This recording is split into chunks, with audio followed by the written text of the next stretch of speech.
welcome back to another On the Wrestler's Way and to my predictions for New Japan x AEW Forbidden Door 2023. And obviously we've had the first one of these last year and it's an absolute banger. Once again, the kind of build up for this hasn't been too brilliant, I'd say. Not too much happening, but yeah, undoubtedly on the night, the matches will be absolute quality. So let's get straight into it with MJF versus Tanahashi for the AEW World Championship. Yeah, I'm so hyped for this one. I don't think there's any doubt really that MJF is going to retain the belt here.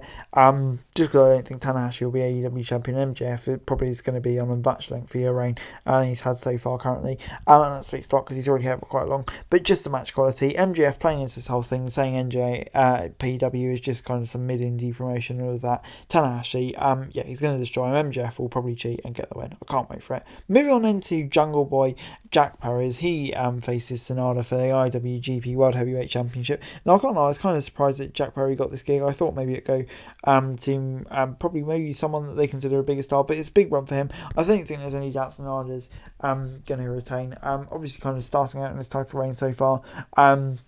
And yeah, Jungle Boy, he's not at the level yet to really take the title off him. So yeah, I think Sonata's going to win, but undoubtedly it's going to be a very, very good match here. On the pre-show, Athena takes on Billy Starks in a qualifier for the Owen Hart Cup. And yeah, be good to see Athena on AEW TV for a bit. Obviously, haven't seen her for a while. Billy Starks is still a bit green.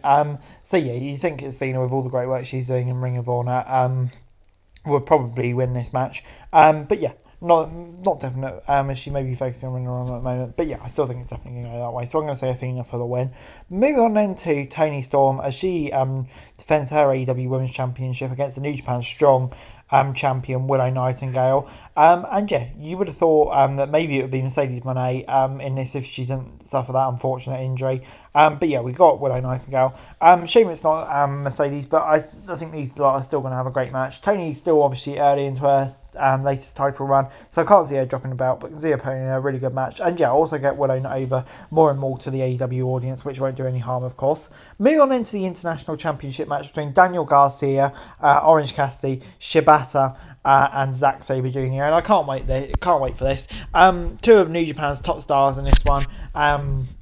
Basically going to guarantee that it's going to be a banger. And yeah, Daniel Garcia's done great work recently, and Orange Cassidy, who's obviously just had such a great run as champion. And yeah, I'm not ready to see it end. As much as I'd like to see the two New Japan champions ready, I just don't think it will happen. And I think Orange Cassidy and his really great title reign will continue. Moving on into CM Punk versus Kojima. Another Owen Hart tournament qualifier. Yeah, I really want to see Punk v Ken, so I can't lie. But you know, I think this is probably the next best alternative. Just a match like this. Kojima, I'm not too familiar with him, to be honest, but I do know that Punk and him will have a really good match. And yeah, obviously this early into Punk's AEW return, I don't think there's much doubt who's going to win this. I think it will be CM Punk who picks up the win.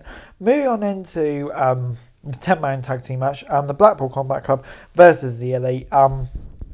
With a couple of top New Japan stars chucked in there, Takeshita as well, Ishii with the Elite, and Eddie Kingston. So yeah, it's a really intriguing match. I don't know, I kind of feel like the Elite maybe a dual win here. The Blackpool Combat Club seem to have the upper hand in the feud and beatdowns most weeks. So yeah, I think the Elite could get a big pay-per-view win.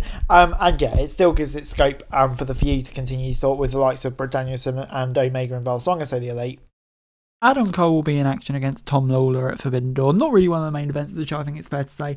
Yeah, probably not the biggest match for Adam Cole. It feels like his big one coming up is at All In against MJF, presumably. But yeah, still good to see him on the card ahead of the entertaining stuff for MJF. I have to say, I'm not too familiar with Tom Lawler. And yeah, with Adam Cole, with all the exciting stuff he's got coming up in AEW with the MJF feud, yeah, I think this is all about building him up for that, really. So I'm going to say Adam Cole will pick up the win here. Sting, Darby and Naito will take on Jericho, Suzuki and Guevara in a 6-man tag match. And yeah, this is really interesting. For me, it's been up to notch with Naito being introduced into the match. Can't wait to see what he can do. And yeah, Suzuki with the Suzuki Gods as well. And yeah, also Sting v Jericho. So many different storylines throughout this. And yeah, it's an interesting one. I feel like Naito here, obviously being New Japan's top stars, could pick a big win. And Sting remains undefeated. So I'm going to say it'll be a win for the baby faces.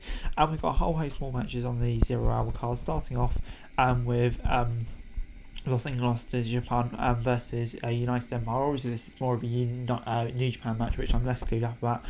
But yeah, some quite big stars in with LIDJ, and also you've got the likes of Will Ospreay, who obviously won't be part of United Empire. But it still does feel like quite a competitive match, and one that's definitely going to be a good match, and one that could go either way. But I'm going to say it will be LIDJ who come away with the victory. Moving on then to a singles match on the 0 hour, Stu Grayson versus El Phantasmo. And yeah, I haven't seen much of El Phantasmo to be honest, but to be honest, I'm definitely really like what I've seen from him. Stu Grayson kind of just seems like the perennial babyface mid-carder in AEW who'll have a good match with anybody.